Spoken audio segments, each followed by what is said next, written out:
Hello, and welcome back to the Practical English Podcast. My name is Mike. And I'm Angela. We're so glad you could join us today. Absolutely. Today, we've got a topic that I think almost everyone will find useful, especially if you love to travel or need to travel for work. That's right. We're talking about navigating the airport using basic, essential English. The airport can be a stressful place, even for native speakers. Mm-hmm.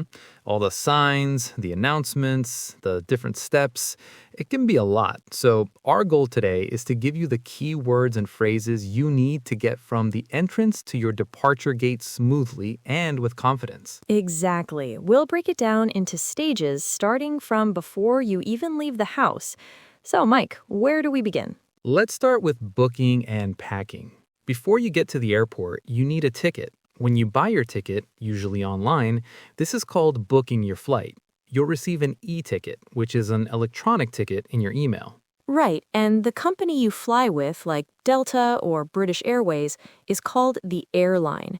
When booking, you'll need to know if you want a one-way ticket, which means you're only flying to your destination, or a return ticket, which means you're flying there and back again. Good point. And that brings us to luggage. This is a big one. You'll often see two types of luggage mentioned, carry-on and checked baggage. Mm-hmm. Your carry-on or hand luggage is the small bag you take with you onto the plane. Your checked baggage is the larger suitcase that goes into the cargo hold of the aircraft. Exactly. And every airline has a luggage allowance, which is the maximum weight or number of bags you can check for free. If your bag is heavier, you might have to pay an excess baggage fee. So a useful phrase when booking is, "What is the luggage allowance for this flight?" That's a great one to know. It can save you a lot of money. So we've booked our flight and packed our bags. Now we're at the airport. What's the first step, Mike? The first stop is the check-in desk. This is where you show your ticket, get your boarding pass, and drop off your checked baggage. You'll see signs for different airlines, so you just need to find the one you're flying with. Okay, so let's imagine we're at the check-in desk now. We can do a little role play. I'll be the passenger and you can be the check-in agent. Sounds good. I'm ready. Hello, I'd like to check in for my flight to Tokyo. Good morning. May I see your passport, please? Here you are, and here is my booking confirmation. Thank you. Are you checking any bags today? Yes, just this one suitcase. Okay, please place it on the scale. Perfect. And would you prefer a window seat or an aisle seat? An aisle seat, please. All right, here's your boarding pass. Your flight departs from gate 42B and boarding will begin at 2:30. Have a nice flight. Thank you. See, that was simple and covered all the basics. Let's break down those key phrases. Definitely. First, the agent will almost always ask, "May I see your passport?" You also need your boarding pass. This is the most important document you'll get. It has your seat number, the gate number, and your boarding time. Right, and you heard Mike ask about my seat preference. A window seat is next to the window, and an aisle seat is next to the aisle, the walkway in the middle of the plane. If you don't mind where you sit, you can just say, either is fine. Good tip. Okay, so we've checked in, we have our boarding pass, and our bag is on its way to the plane. What's next, Angela? Next up is security screening. This is where they check you and your carry-on luggage to make sure nothing dangerous is being brought on the plane. Ah, yes, the part where you had to take everything out of your pockets. Exactly. You'll hear some standard instructions here from the security officers. They might say things like, Please place all electronics like laptops and tablets in a separate bin. or please take off your shoes and belt. And a very important one about liquids. Usually any liquids in your carry-on must be in containers of 100 milliliters or less and placed in a clear plastic bag. So you'll hear, please ensure all liquids are in a clear bag. That's a key rule to remember before you even pack.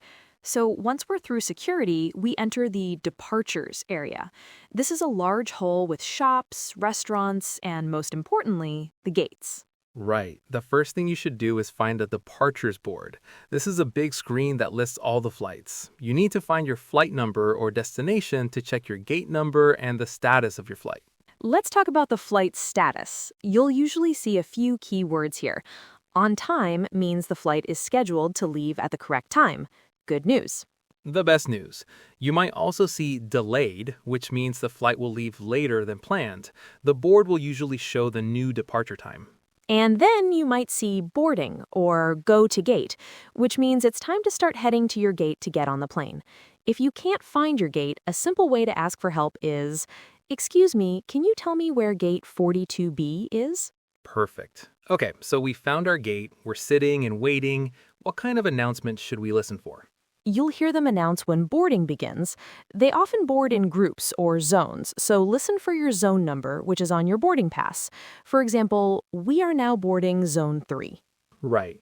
And if you're late, you might hear a final call announcement, like, "This is the final call for passenger Mike Smith on flight BA249 to Tokyo." You don't want to hear your name in that announcement. Definitely not.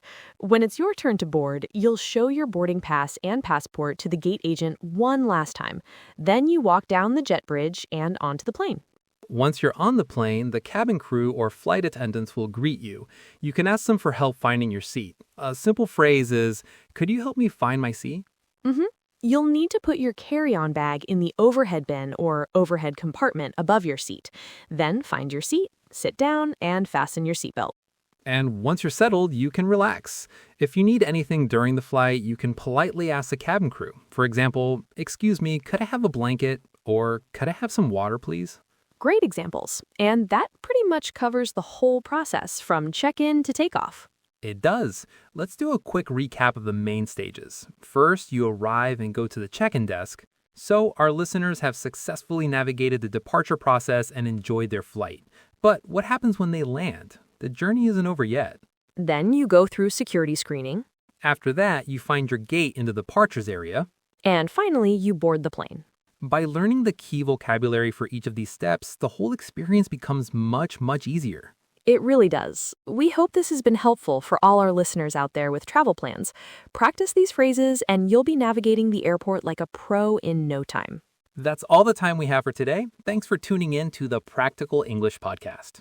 Join us next time for more tips and tricks to improve your English. Until then, happy travels!